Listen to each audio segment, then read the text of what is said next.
Ayan, number 13 muna tayo, no? Kasi inayos ko lang na nadoble pala yung problem dito, no? Nakita nyo naman. Ayan. Tinanggal na natin yung sa number dito banda, no? Okay? Ayan, number 13, the ratio of volume of voids to the volume of soil. Ano yung ulit yun? Volume of voids over volume of soil. Ayan, sige. Natin yung sagot. Nakaano na pala, nakapula. But porosity. Ayan. Porosity. Volume of soil solid nga pala ito dapat, no? Kaya porosity. Okay. May solids pa yan, no? Tatama. Ayos nyo ko pala. Hindi ko pa naayos. Solids. Solids. Yan. Naturo ko naman na kanina to, no? Sa intro. Kaya volume of soil solids, no? Kapag porosity. Ano ko pala to, itatanong ko pala sa inyo. So, yun naman. So, pag volume of voids, ito dapat na volume of, void ratio pala to dapat, yung volume of voids over volume of solid. Ayan. Then, dito naman tayo sa degree of saturation. Okay. Degree of saturation is, wait tuloy. Volume ng voids. Volume ng voids over, ay mali. Volume of water yan, Volume of water over volume ng voids, no? Ayan. Then, water content, diba? Nabigyan ko na rin kayo ng palatandaan dito. Isipin nyo lang dagat, no? O, bakit yung dagat? Weight ng water, nasa ibabaw, over weight ng soil, no? Okay. Check na natin kung tama. Para baka sabihin nyo magkamali tayo. Yan. Volume ng water, volume ng voids. Then, weight ng water, weight ng solid, no? Yan. May times 100 lang naman to kasi ginawang percent, no? Wala naman pag yung nagkaiba yun pag naka-decimal. Yan. Ayusin ko ulit to. Number 13. Tinanong ko pala ito kasi alam ko nga palang maraming natatap dyan. Yan, sige. Number 14.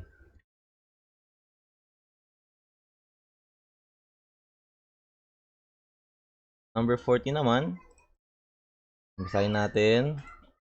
For a given sandy soil, Emax is equals to 0.75, Emin is equals to 0.46, specific gravity is equals to 2.68. If relative density is 78% and a water content of 9%, ayan. Determine the void ratio. May na naman, error. Ayusin ko na lang ulit yan pagkatapos ng meeting. So, determine the void ratio. Ano ulit yung formula? Relative density. O, di ba? Malaking tulong yung rin ito. Yung palatandaan natin kasi nga ulitin ko yung E-min nasa dulo. Eh di alam na natin yung Emax nasa una, Emax minus E over Emax minus E-min. O, di ba? Ikabisado nyo na agad na dahil alam nyo yung E-min nasa dulo, no? Sabi ko sa inyo sa mga nagdadasal dyan, di ba nga iba nagsasabi ng E-min. O, alam nyo na yun, Then, relative density, substitute lang natin para makuha yung void ratio talaga. Relative density, gawin nating decimal. 0.78, no? Kasi 78% eh. Then, Emax mo, anong binigay? 0.75. Then, ito yung hinahanap over 0.75 minus 0.46. Yan. Check natin. Ilan lalabas? 0.78 is equals to 0.75 minus E. 0.75 minus 0.46. Yan. Shift solve natin. 0.524 na lang. Yan. E. Equals to 0.524. The next is determine the dry unit weight. Dry unit weight naman, ano formula ng dry unit weight? Specific gravity, unit weight ng water over 1 plus E. Okay, may specific gravity ka, which is 2.68. 2.68 times 9.81 over 1 plus 0.524. Ilan to, guys? 2.68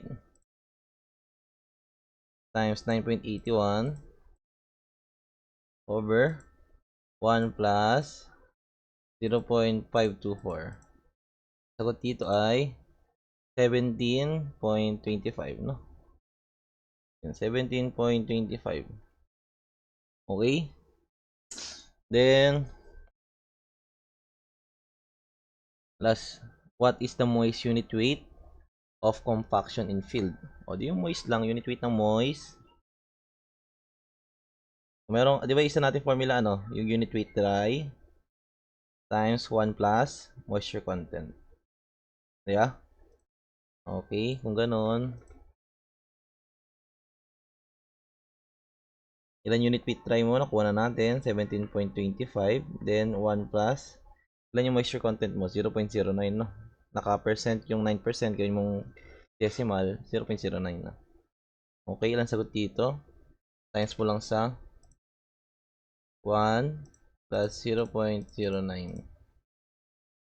Kuha mo ay 18.8. O, ganun lang. Salpak-salpak lang, no?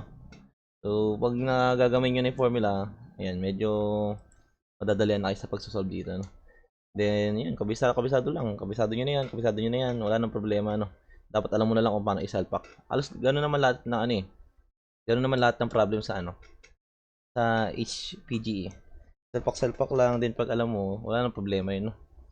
And number 15 tayo. If a soil is saturated, the air void is, okay, kung ang sinabi dito, yung soil mo daw is saturated, ibig sabihin, puno siya ng tubig, no? Kung puno siya ng tubig, ibig sabihin, wala nang papasukan ng hangin. Kaya, obviously, kahit di naman i-solve to, ang air voids natin is 0, no? Okay lang naman yung, ano, yung air voids natin is 1. Masasabi natin ang air voids natin is 1 naman, or 100% kapag ang ating soil is dry, no? Siyempre, naiintindihan naman natin, no? Pag dry, walang tubig. O, di anong laman nun? Hangin, di ba? E pag saturated naman ang soil, puro tubig. Walang napapasukan na ng hangin. Okay? Yun lang naman yun, no? O, sige. Hindi ko na kailangan ano to, no? Elaborate, yun lang naman yun. So, number 16 at number 17, ito hindi na masyadong, hindi naman na sobrang related dito, no? Pero about soil pa rin naman, no? Effective pressure, yan. So, kasi para, ano, actually, magsakto yatang 2 hours, kaya ako dinagdagan na itong dalawa. So, ito, effective pressure. Anong formula nang ginagamit dito? So, sulat natin.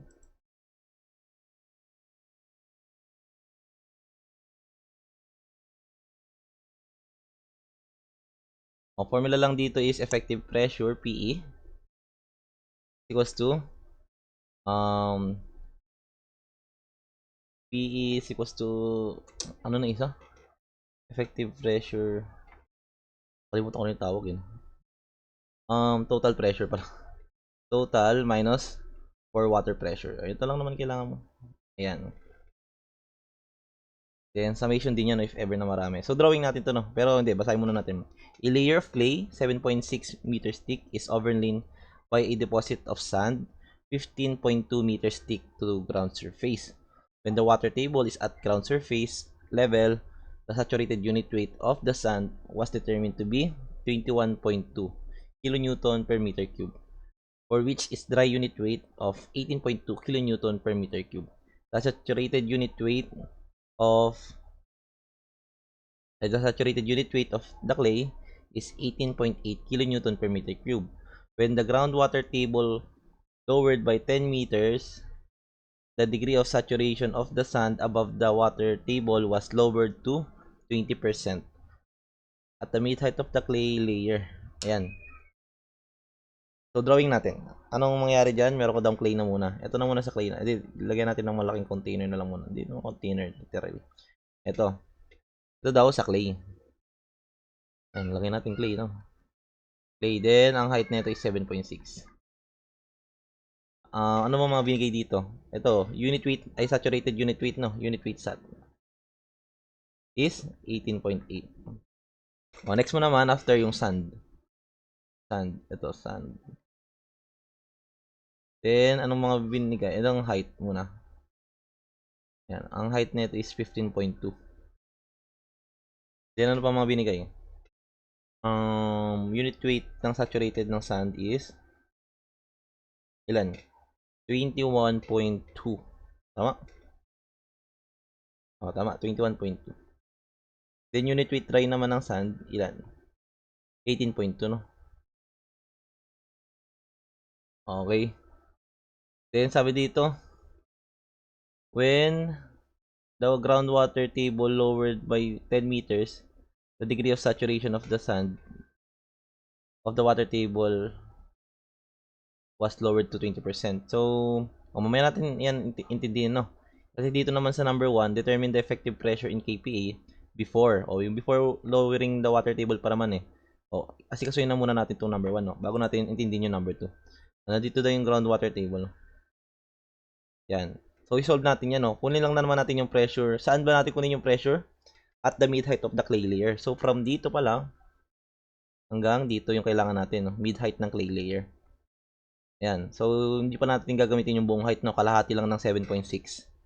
Okay. Start tayo sa sand. Anong hinahanap? Effective pressure. Effective pressure equals to, dito naman tayo sa sand. Panatin kukunin yung, pressure, unit weight times height, no? Yan ang unit weight nito.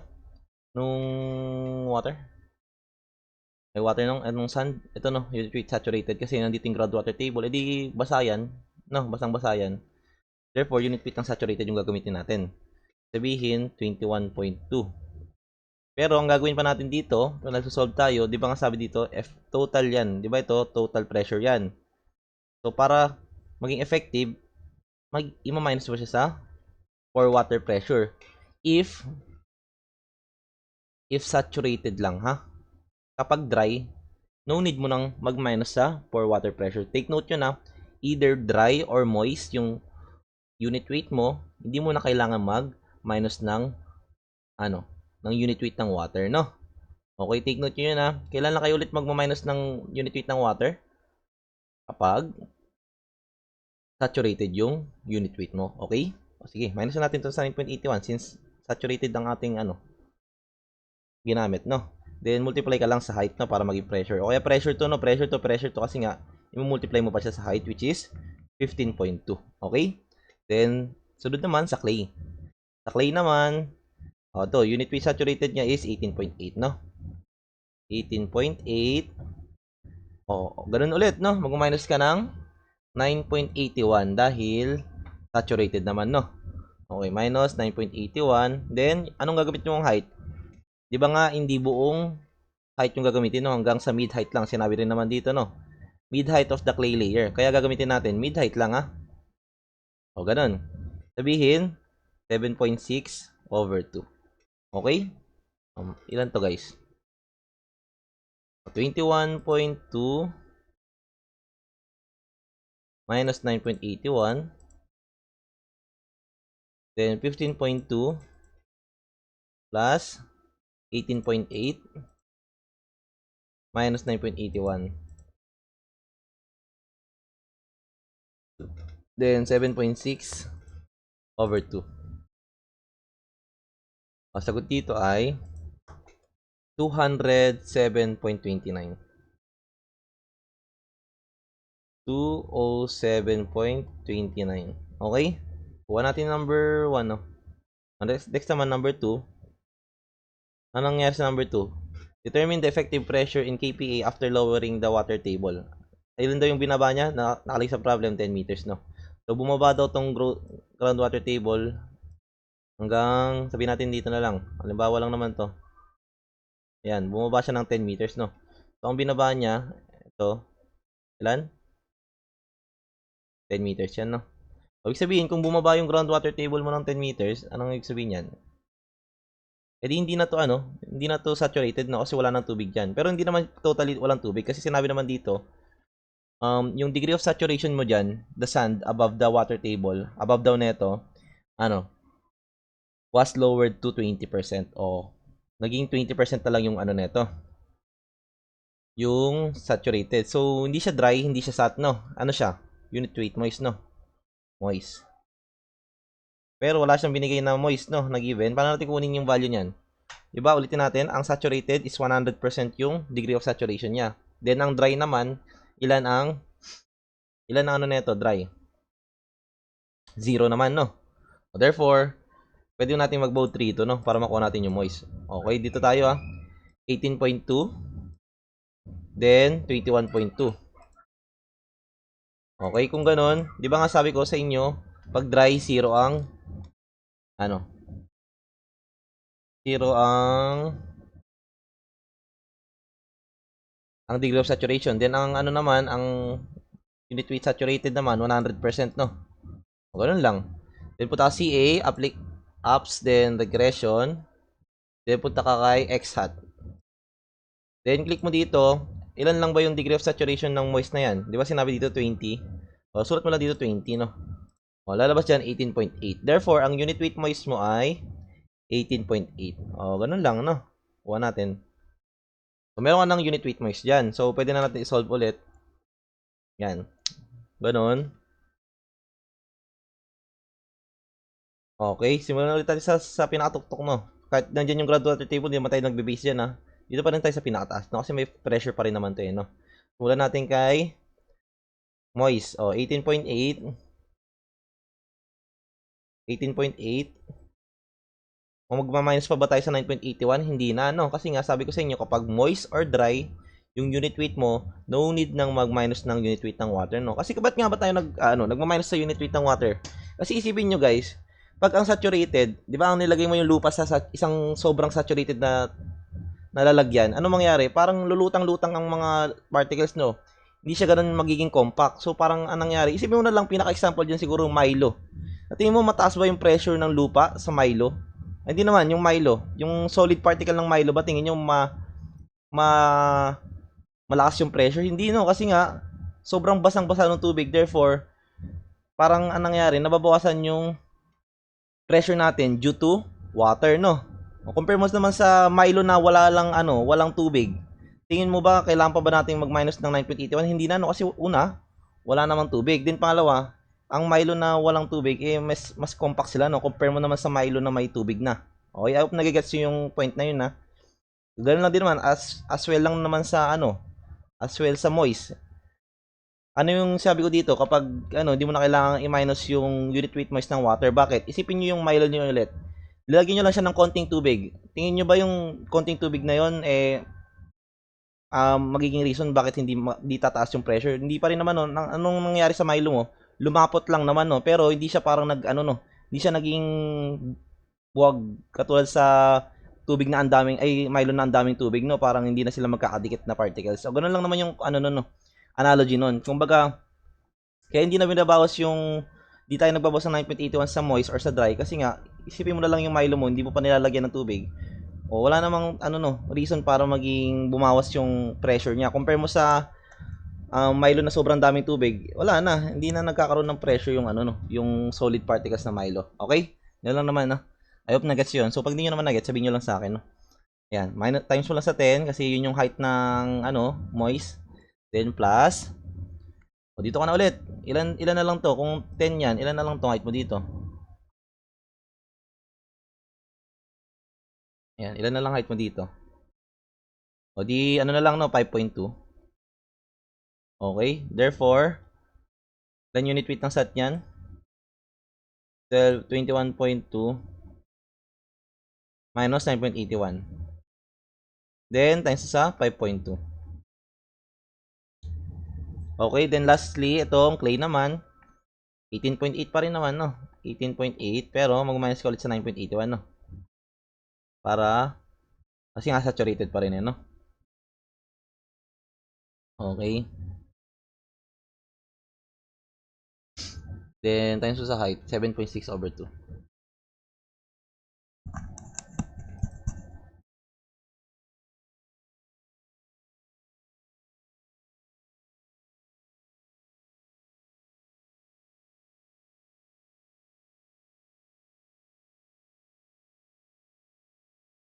.2 minus 9.81, then times po sa 5.2 plus 18.8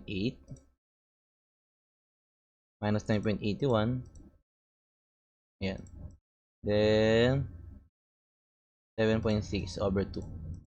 Wala, nakaline pala tayo. Wait lang, buti na lang nakaline pala tayo, pero kaya pa naman. Gawin na lang natin 7.6 divide mo sa 2. Okay, wala naman tayo masyadong kailangan na i-fraction, no?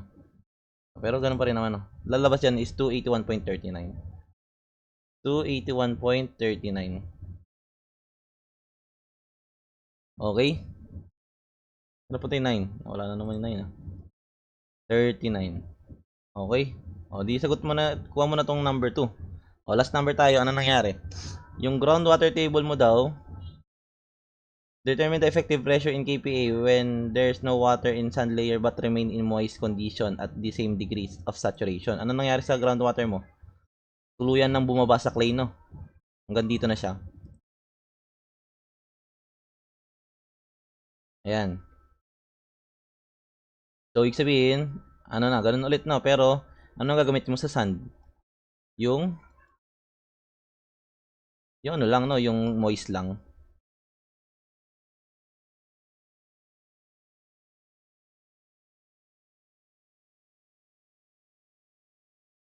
Okay, ano lalagay natin? Hindi ko na, 18.8 ulit. Wala nang minus yan na 9.81, ah.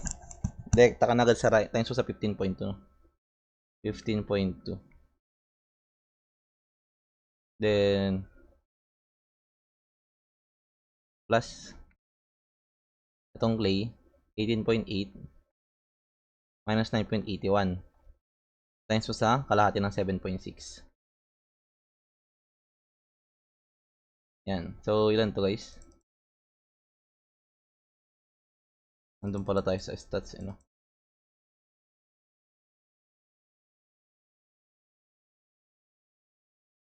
Then, 15.2.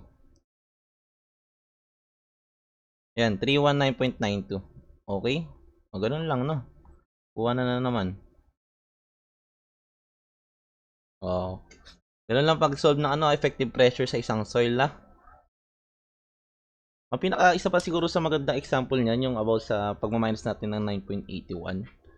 Siguro yung yung harina na lang. 'Di ba yung harina kapag pag dry, nilagay mo sa isang container, nilagay mo siya sa timbangan, mabigat siya, Ay, hindi naman siya mabigat, para siyang compact nga, compact yung soil. Then ano nangyayari pag nilagay mo pa ng konting tubig? Compact pa rin naman siya, Compact pa rin. 'Di ba? Then pag nilagyan mo ng sobrang daming tubig, hindi na siya nagiging compact, Nagiging parang na siya. Ayun nga, hindi na siya compact yung mo, yung solid mo. Anong nangyari? If ever, di mababa yung pressure nun, no? Okay? Kasi nga, lumalaban na yung tubig. Okay, yun lang naman yun. Ewan ko ba kung maganda example ba sinabi ko yun, no? Yan. Sige, basta ganyan lang naman, no? If ever. O, next tayo. O, last number ba tayo? O, last number. For 17. O, isang example lang ulit dito, no? Para nyo lang ba? Medyo mafamiliar na kayo, no? Yan. Pares pa rin naman to. Ito naman, number 17.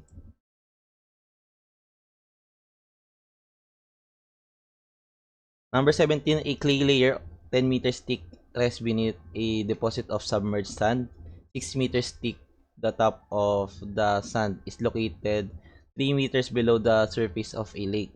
The saturated unit weight of the sand is 25 kN per meter cube and of clay 20 kN per meter cube. Yan. Compute the effective pressure at the mid-height of the clay in kPa. Ayan, sige, mamaya natin basahin yung mga tanong. Drawing na muna natin ulit. No, anong itsura niyan? Ito yung clay mo, kunyari. Okay, wait lang. O, yung clay mo is, ito, Clay is 10 meters na, Clay. 10. Clay. Matik yan, Ay, at di naman sabihin niya, hindi mo isipin kung paano yung niyan. Pagkaka-arrange ng clay, sand. Pero sinasabi niya naman, di ba? Paano natin nasabi dito? Rest beneath the deposit of submerged sand. Pero kahit di mo na iintindihin yan, matik naman talaga dapat yung clay na sa pinakailalim. Then sumunod lang yung sand, no? Kahit sa totoong buhay naman, try mong magkukay sa isang beach.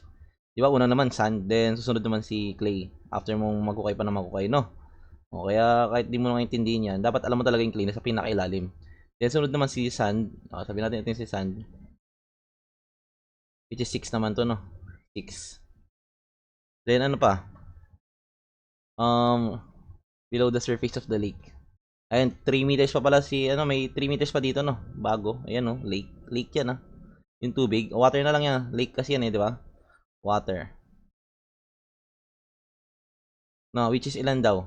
3 meters. Oh, I hope naintindihan niya na. Then dito lang din naman kinuha ko. Anong unit weight na itong water? 9.81. Then yung unit weight ng sand, saturated ba yan, di ba? Anong binigay? 25. Then clay, ilan ng clay? Saturated din yan, no? 20. Okay, then sinabi naman dito, mid height of the clay layer. Same as kanina. Ang hanapin mo lang hanggang sa mid height, no? From dito to mid height. Okay, ganun lang, no? O, kung ganun, kunin natin ulit, no? Sinabi dito, effective, then pour water pressure, then total pressure. Unahin na muna. Bakit? Di ba ang formula kanina? Effective. PE equals to total minus pour water pressure, no? So, siguro, alam naman na pala natin yung total, pati pour water pressure is just part of effective pressure. Therefore, mas better unahin na muna natin tong water, pati yung total, no? Which is yung number 2 at yung number 3. Siguro, unahin na muna natin yung pour water, yung sa water na lang muna.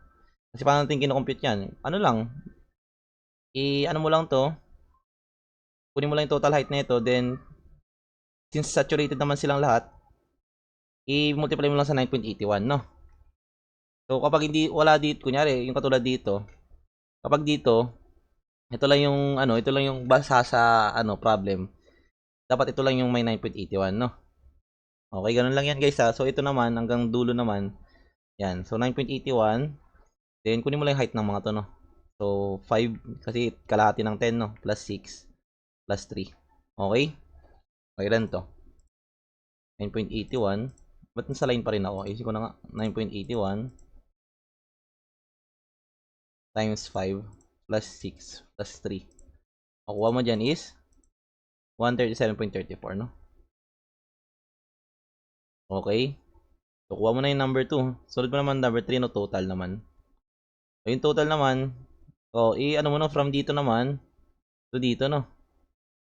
Yan, yung total niyan. Yun nga, yung hinahanap niya, no? Sama mo yung water, ha? Kasi isa part pa rin naman siya ng, pressure. Diba? Kahit ilagay mo dyan tubig, di ba? May pressure pa rin naman yan. Galing sa tubig, no? Nagka-compress pa rin naman yung lupa dyan dahil sa tubig, no? Kaya may pressure pa rin yan. So, paano mo gagawin? Simulan na natin sa pinakataas. 9.81. 9.81 times 3 plus, 25 times 6 plus 20 times 5. Okay? So, solve natin. 9.81 times 3 plus 25 times 6 plus 20 times 5. Okay? So, lalabas is 279.43. Oh. Then, kung meron ka ng water, then total, pwede mo na pala kunin si effective, no? So, ang gagawin natin is 279.43 minus mo sa 137.34. O, minus mo lang sa 137.34 yan. 0.34. O, lalabas is 142.09. O, ganun lang, no? So, baka may sa inyo curious yung ginawa natin kanina. Recta effective. O, try natin dito. I-recta natin effective. Yan. Try natin effective pressure recta, no? Huwag natin, kunyari, hindi hinahanap si total, pati si water, no? Katulad ng ginawa dito. Hindi naman hinahanap si total, pati si water. Try natin effective, no? Paano natin i-solve yan? Simulan ulit natin sa pinatuktok, no? Itong sa pinatuktok tong water, di mo na kailangan i-minus sa 9.81 kasi di ba una, saturated yan, no? Saturated ng water. Siyempre, water yan, saturated yan. Eh, di ba kung sabi ko saturated, i-minus mo sa 9.81, eh di pag 9.81 minus 9.81, magiging 0, no? Kaya kahit i-neglect mo na to pag hinanap na sa effective pressure, no? Then next ka naman sa sand. O, dito na tayo mag-umpisa kay sand, no? 25. Then saturated siya, ano sinasabi ko? Minus mo sa 9.81. Okay? Then times mo sa height, which is 6, no? Plus, ito namang sa clay, which is 20. Minus mo sa 9.81. Kasi nga, saturated din. Then, times mo sa height niya nakalate, 5, no? So, yan, compute natin. 25 minus 9.81 times 6 plus 20 minus 9.81 times 5. Then, 142.09. Ayun, no? Lumabas din naman. 142.09. O, ganun lang guys, ha? Nakuha naman natin. Okay. O, yun lang yung last number, no? Wala naman na. O, kung may tanong ulit, guys, about dito sa effective pressure, yun lang naman dito, labasin din kasi ito, kaya ako na nilagay agad, no? At the same time, itong mga problem dito, labasin, no? So, kung wala na kayong tanong, tapos na tayo, no? So, I hope guys, marami kayo ulit natutunan. Pag may tanong, mag-message lang sa akin. Huwag mahiya magtanong kahit pinaka-basics pa yan, no? Kasi yun yung pinaka-foundation. Kaya kailangan nyo yan, no? Ano pa? Okay lang naman. Wala nang, good luck sa pag-review at grind well, no?